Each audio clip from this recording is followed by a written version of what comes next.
नमस्कार, आप देख रहे हैं नेक्स्ट 9 न्यूज़ और मैं हूं आपके साथ मनीष कुमार सैनी। दिल्ली में विधानसभा चुनाव की तैयारियां तेज हो चली हैं, जहां एक तरफ आम आदमी पार्टी ने अपने सभी प्रत्याशियों का ऐलान कर दिया है, तो वहीं कांग्रेस ने अपनी 2 लिस्ट के जरिए कुछ प्रत्याशियों के नाम का ऐलान कर दिया है। लेकिन वहीं देखा जाए तो भारतीय जनता पार्टी की तरफ से कोई भी घोषणा नहीं की गई है और ऐसे में कांग्रेस के खेमे में कहीं ना कहीं सियासी हलचल तेज होती हुई नजर आ रही है, क्योंकि कांग्रेस पहले इंडिया गठबंधन के तहत आम आदमी पार्टी के साथ चुनाव लड़ने की बात कहती हुई नजर आई थी। लेकिन आम आदमी पार्टी और कांग्रेस के बीच समन्वय ना बन पाने के कारण दोनों ही पार्टियों ने अलग अलग चुनाव लड़ने का फैसला किया और ऐसे में दिल्ली के अंदर 70 की 70 विधानसभा सीटों पर कांग्रेस सभी सीटों पर अपने प्रत्याशी उतारकर चुनाव लड़ने की बात कहती हुई नजर आई है। और ऐसे में कांग्रेस की 2 लिस्ट जारी होने के बाद अलका लांबा को लेकर पार्टी के अंदर सियासी खींचतान मचता हुआ नजर आ रहा है।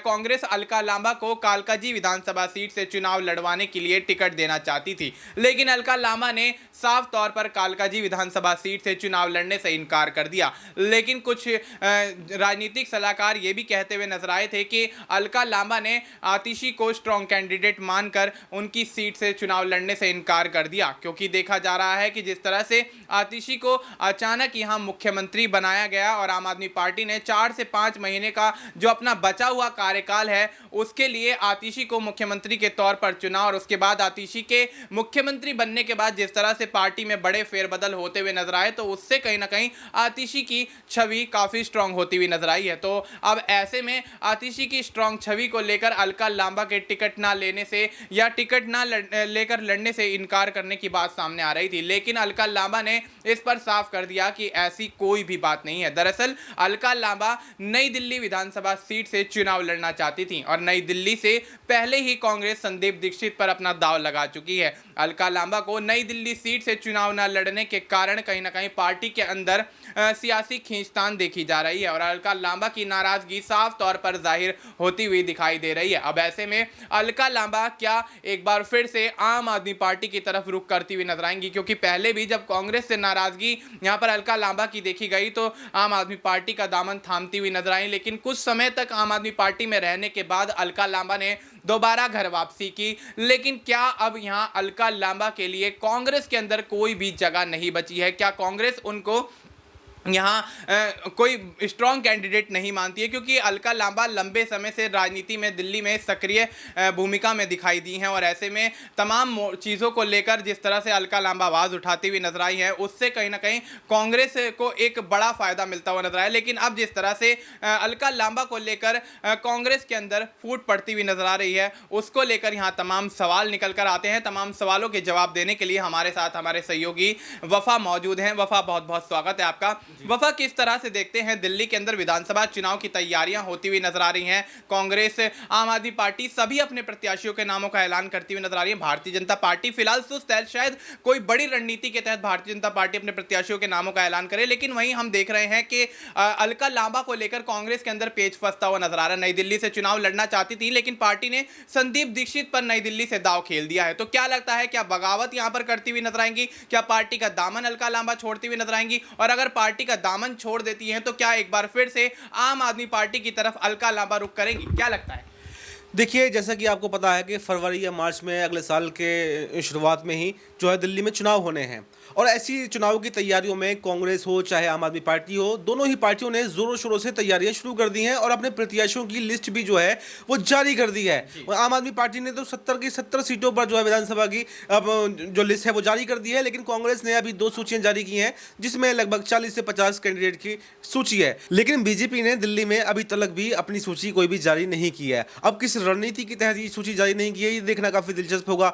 सूत्रों के हवाले से खबर यह भी मिली है कि बीजेपी अपने सहयोगियों के साथ में, यानी एनडीए के जो सहयोगी हैं, नीतीश कुमार हुए चाहे जीतन राम मांझी हुए, उनके साथ में भी दिल्ली का चुनाव लड़ने जा रही है और कुछ सीटें जो है वो नीतीश कुमार को, जीतन राम मांझी को या चिराग पासवान को दे सकती है। जैसे पिछली बार की अगर बात करें तो पिछली बार भी 2 सीटें जो है वो नीतीश कुमार की पार्टी यानी जेडीयू को बीजेपी ने दी थी।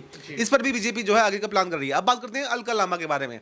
जैसा कि आपने कहा कि उनको दिल्ली से मतलब यहाँ से कालका जी से जो है कांग्रेस उनको टिकट दे रही थी, लेकिन कांग्रेस के टिकट पर कालका जी से लड़ना अलका लामा ने ठीक नहीं समझा, क्योंकि उनकी एक जो पकड़ है वो नई दिल्ली की सीट पर है। पिछली बार भी अगर बात करें पिछले चुनावों की, तो 2020 के चुनावों में नई दिल्ली की सीट से ही अलका लामा ने चुनाव लड़ा था, लेकिन इस बार पार्टी ने संदीप दीक्षित, जो पार्टी के कद्दावर नेता माने जाते हैं, दिल्ली के पूर्व मुख्यमंत्री शीला दीक्षित के बेटे हैं, उनको इस बार जो है अरविंद केजरीवाल के सामने चुनावी मैदान में उतारा है। वहीं पर क्या है, अलका लामा इस सीट से जो है टिकट की मांग कर रही थी। ऐसे में कांग्रेस ने कहीं ना कहीं अलका लामा की मांग को दरकिनार कर दिया है और ये बता दिया है कि हम आपको जो है पार्टी की गतिविधियों के अनुसार, पार्टी की रणनीति के अनुसार आपको टिकट दिया जाएगा। आप जहां से टिकट मांगेंगी आपको वहां से टिकट नहीं दिया जाएगा। इन सबको लेकर अलका लामा जो है काफी नाराज नजर आ रही है।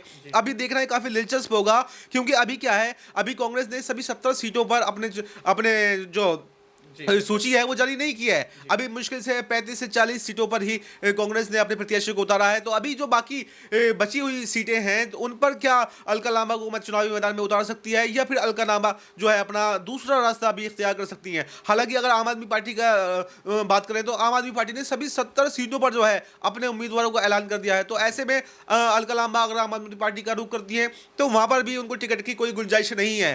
तो ऐसे में ये देखना काफी दिलचस्प हो जाता है, क्या अलका लामा बीजेपी की तरफ जा सकती हैं, या अलका लामा फिर कांग्रेस में ही रहकर कांग्रेस उनको कोई पार्टी के अंदर कोई दूसरी जिम्मेदारी दे सकती है, या कोई बड़ा उलटफेर यहां पर देखने को मिल सकता है। क्या अलका लामा निर्दलीय भी जो चुनावी मैदान में उतर सकती हैं, ये देखना काफी दिलचस्प होगा। जी जी बिल्कुल। तो ऐसे में अलका लांबा भारतीय जनता पार्टी का रुख करेंगी या फिर कांग्रेस में ही अपनी स्थिति को समझते हुए, भांपते हुए कांग्रेस के अंदर ही टिकी रहेंगी, क्योंकि आम आदमी पार्टी की तरफ जाने का तो यहाँ पर सवाल ही नहीं उठता, क्योंकि आम आदमी पार्टी अपने सभी सीटों पर प्रत्याशियों के नाम का ऐलान कर चुकी है। लेकिन अलका लांबा का अगला एक्शन, अगला कदम क्या होगा, इस पर हमारी नजर लगातार बनी रहेगी। लेकिन आगे चलते हैं और आपको बता देते कि इस बार विधानसभा चुनाव में भारतीय जनता पार्टी काफी सुस्त नजर आ रही है। देखा जाएगा कि जिस तरह से लोकसभा चुनाव के अंदर एक बार फिर से, यानी कि तीसरी बार सातों की सातों सीटों पर भारतीय जनता पार्टी ने कब्जा किया और अपनी जीत सुनिश्चित की, उसके बाद से ही एक अंदाजा लगाया जा रहा था कि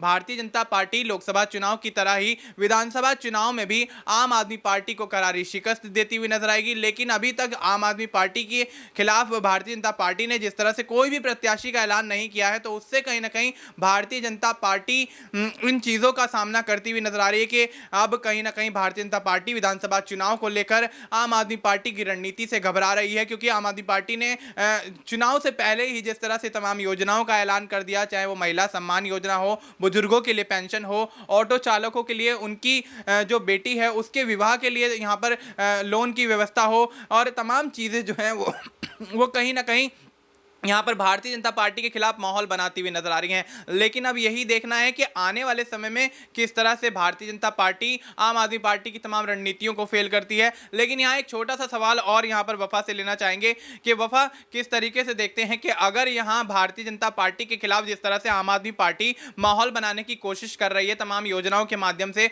अगर इन योजनाओं के माध्यम से दिल्ली का जो कोर वोटर है उनकी तरफ आता हुआ नजर आया, क्योंकि अभी हमने हाल ही में देखा था कि राज्यसभा में अमित शाह के एक बयान ने पूरा तहलका मचा दिया था और अंबेडकर को लेकर दिए गए उनके इस बयान पर उनकी विपक्ष ने काफी निंदा की थी। तो क्या लगता है कि उस बयान का भी हवाला देकर आम आदमी पार्टी दिल्ली के विधानसभा चुनाव में जनता को साधने का प्रयास करेगी, और अगर ऐसा होता है तो क्या भारतीय जनता पार्टी का जो दलित वोट बैंक है दिल्ली के अंदर वो उनके हाथ से छिटकता हुआ नजर आएगा?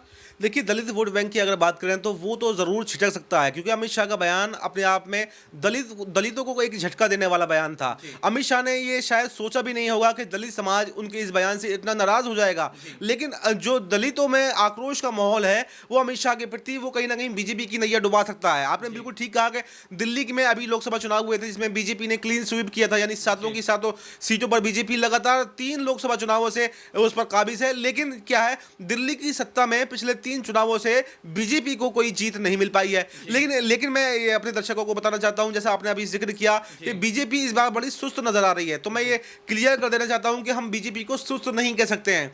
सुस्त इसलिए नहीं कह सकते हैं क्योंकि बीजेपी जो होती है अपने दांव पे जो वो आखिरी समय पर खेलती है। अभी बीजेपी के अंदर, पार्टी के अंदर अभी मंथन चल रहा है कि किस तरह से रणनीति बनाया जाए, किस तरह से जो केजरीवाल को चुनौती दी जाए, किस तरह से उनकी जो मुफ्त की रेवड़ियां हैं, जो उनके योजनाएं हैं, उनको किस तरह से चैलेंज किया जाए, इसी की योजनाएं अभी बनाई जा रही हैं। अभी उन्होंने ग्राउंड पर काम करना स्टार्ट नहीं किया है, और जब वो ग्राउंड पर काम करना स्टार्ट करते हैं तो कैसे वो अपनी ताकत को झोंकते हैं, अंतिम समय में वो पूरे परिणामों को बदल देते हैं। इतनी ताकत बीजेपी के अंदर है।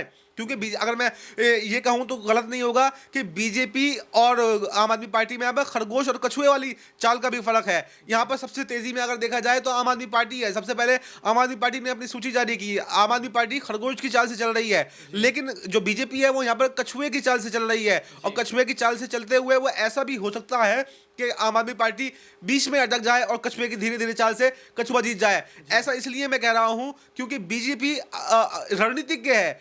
आपने देखा कि हरियाणा में लास्ट टाइम पे अपने कई प्रदेशों के मुख्यमंत्री को चुनावी मैदान में उतार दिया है, मतलब प्रचार के लिए उतार दिया। ऐसे महाराष्ट्र में अंतिम समय में मतलब कांग्रेस की तैयारियां पहले से चल रही थी, अलग दूसरी पार्टियां थी उनकी तैयारियां पहले से चल रही थी, लेकिन बीजेपी क्या है, अंतिम समय में जो अपने जो तुरुप के इक्के होते हैं उनको खोलती है, उनको बाद में प्रयोग करती है। तो बीजेपी को अरविंद केजरीवाल को बिल्कुल भी हल्के में नहीं लेना चाहिए। और कहीं ना कहीं अगर बात करें तो इस बार कांग्रेस और आम आदमी पार्टी में इस विधानसभा चुनाव में गठबंधन भी नहीं है, जबकि 2024 के लोकसभा चुनावों में दिल्ली में आम आदमी पार्टी और कांग्रेस के बीच में गठबंधन था।